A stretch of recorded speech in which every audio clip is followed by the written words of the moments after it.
La leishmania. En las Américas, la leishmaniasis son zoonosis de transmisión vectorial, es decir, infecciones o enfermedades infecciosas transmisibles que en condiciones naturales ocurren entre los animales vertebrados y el ser humano. Tienen un complejo ciclo biológico que comprende gran variedad de especies de vectores, parásitos y reservorios.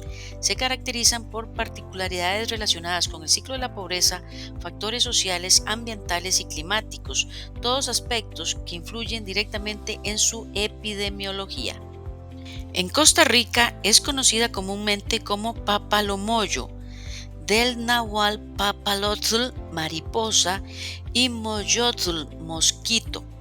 Es una enfermedad causada por un parásito protozoo del género Leishmania y se transmite a los humanos mediante la picadura del flebotomo hembra de la familia Chickodidae, conocido también en otros países de Centroamérica como palomilla, manta blanca, quemador, jején, torito, entre muchos otros. La infección en el ser humano se puede dar a partir de parásitos provenientes de un reservorio animal, ciclo zoonótico, o a partir de parásitos que el vector ha tomado de otro hospedero humano, ciclo antroponótico, siendo en las Américas y Costa Rica el ciclo solamente zoonótico. Los vectores se infectan al picar a seres humanos o animales infectados. En pocas ocasiones, la infección se disemina por transfusiones de sangre, agujas compartidas o de madre a hijo. Dependiendo de la especie de la leishmania involucrada, entre otros factores, la infección puede manifestarse a través de una lesión cutánea, mucosa, mucocutánea o visceral. Según datos y cifras de la OMS, hay tres formas principales de leishmaniasis. La visceral, que es la más grave porque a falta de tratamiento casi siempre resulta fatal. La cutánea, la más común, que en general causa úlceras cutáneas, y la mucocutánea, que afecta boca, nariz y garganta. El patógeno de la leishmaniasis es un protozoo parásito del género Leishmania que se transmite por la picadura de flebotomos hembra infectados. La enfermedad, que afecta a algunas de las poblaciones más pobres del planeta, está asociada a factores como la malnutrición, los desplazamientos de la población, las malas condiciones de vivienda, la debilidad del sistema inmunitario y la falta de recursos económicos. Se calcula que cada año hay entre 700,000 y 1 millón de casos nuevos. Solo una pequeña parte de las personas infectadas por el parásito acaban padeciendo la enfermedad. En la leishmaniasis cutánea, el primer síntoma suele ser una masa bien definida en el lugar de la picadura del flebotomo. Por lo general aparece después de varias semanas o meses y contiene parásitos dentro de los glóbulos blancos conocidos como macrófagos. Esta lesión poco a poco se agranda y a menudo se convierte en una herida abierta que supura o forma una costra. Las llagas suelen ser indoloras y no causan otros síntomas a menos que se desarrolle en ellas una infección secundaria bacteriana, que se caracteriza por enrojecimiento en las zonas adyacentes de la piel, dolor y a veces fiebre. Las úlceras acaban curándose por sí solas al cabo de varios meses, pero pueden persistir durante más de un año. Pueden dejar cicatrices permanentes similares a las causadas por las quemaduras. En la leishmaniasis mucosa, los síntomas comienzan con una llaga en la piel que se cura por sí sola. Pueden aparecer llagas y destrucción de tejidos en las membranas mucosas en el interior de la nariz, la boca o la garganta, mientras la llaga cutánea está presente o bien meses o años después de que sane. Los primeros síntomas pueden ser obstrucción nasal, secreción nasal o epistaxis. La leishmaniasis visceral puede comenzar de forma repentina, pero por lo general se desarrolla gradualmente durante semanas o meses después de la picadura de la mosca de la arena causante de la infección. Sufren accesos de fiebre discontinuos, pueden perder peso, tener diarrea y sentirse fatigados. El hígado, el vaso y en algunas ocasiones los ganglios aumentan de tamaño. El número de células sanguíneas disminuye, lo que provoca anemia y aumenta la vulnerabilidad de la persona afectada a otras infecciones. Sin tratamiento, la leishmaniasis visceral puede provocar la muerte. El diagnóstico parasitológico de la leishmaniasis cutánea se debe realizar en forma oportuna para dar tratamiento tan pronto como sea posible para contrarrestar los signos y síntomas de la enfermedad.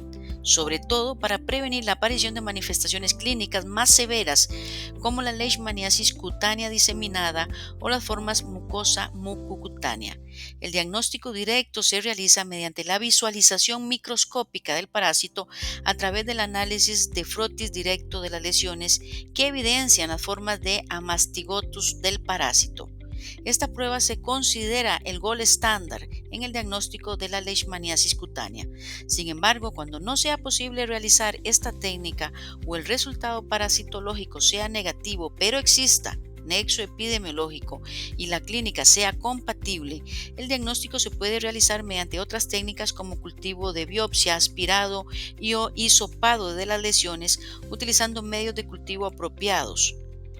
Para complementar el diagnóstico clínico tanto de la leishmaniasis cutánea como mucocutánea y visceral, se podrá realizar el diagnóstico molecular por PCR en tiempo real del blanco génico 18S parasitario, como una técnica diagnóstica de mayor complejidad en las siguientes condiciones.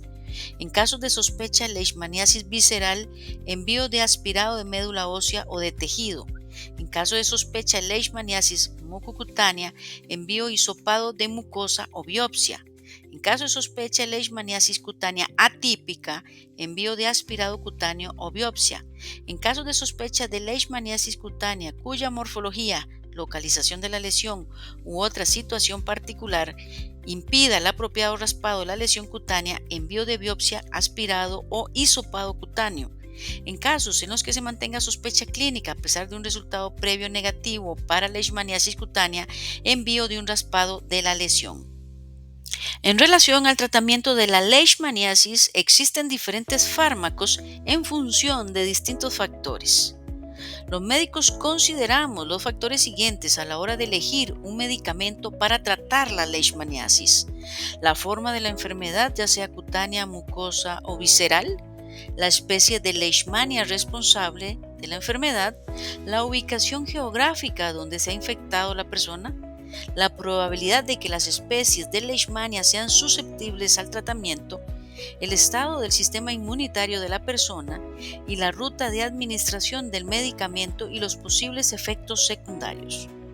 En relación con el seguimiento, debe realizarse cada 7 días durante el tratamiento. El examen físico exhaustivo con énfasis en el peso del paciente. Controlar además el tamaño de la úlcera, pues esto ayuda en el seguimiento, evaluación clínica y cambio de la conducta terapéutica. La toma de laboratorios, función hepática y pancreática se deben realizar el día 7 y 14 de tratamiento, pues es cuando más efectos secundarios se presentan y dependiendo de la valoración del médico se debe estar atento a las necesidades paraclínicas de cada paciente. Los paraclínicos complementarios se tomarán de acuerdo con la evolución clínica del paciente. Se debe tener en cuenta criterios de curación clínica y paraclínica de ser necesario. Cada ciclo de tratamiento, toda vez concluido, se le debe dar seguimiento por 90 días para determinar si existe éxito o una posible falla terapéutica. Se recomienda de igual manera un control a los 6, 12, 18 y 24 meses luego de que se determine éxito en la terapia. Los criterios clínicos de curación de la leishmania cutánea, mucosa y mucocutánea es solamente clínico, no siendo recomendado la realización de exámenes de laboratorio. En la leishmaniasis cutánea, después de 3 meses de tratamiento, es necesario observar la cicatrización con reepitelización completa y aplanamiento del borde de las lesiones, desaparición de la induración de la base, desaparición de la linfangitis o adenitis en caso de que haya ocurrido y la ausencia de nuevas lesiones. En relación con la prevención y eliminar los criaderos, es importante la limpieza de los solares, patios y terrenos aledaños a la vivienda, eliminación de residuos sólidos, orgánicos y disposición adecuada de los mismos, la eliminación de fuentes de humedad artificiales que sirvan de cría para los estados inmaduros del vector y la tenencia responsable de mascotas, evitando la permanencia de animales domésticos dentro de la vivienda. Siempre en el tema de la prevención, para evitar la enfermedad, hay que evitar la picadura del mosquito, por lo que si se viaja al campo o si se vive en el campo, es importante el uso de sombrero de ala ancha, la camisa gruesa de manga larga, el pantalón largo y las botas, el uso de repelente de mosquitos y en la casa el uso de mosquiteros de malla fina es importante para la prevención de la picadura del mosquito. Y hasta aquí un pequeño repaso sobre la leishmaniasis. Les espero en el siguiente video.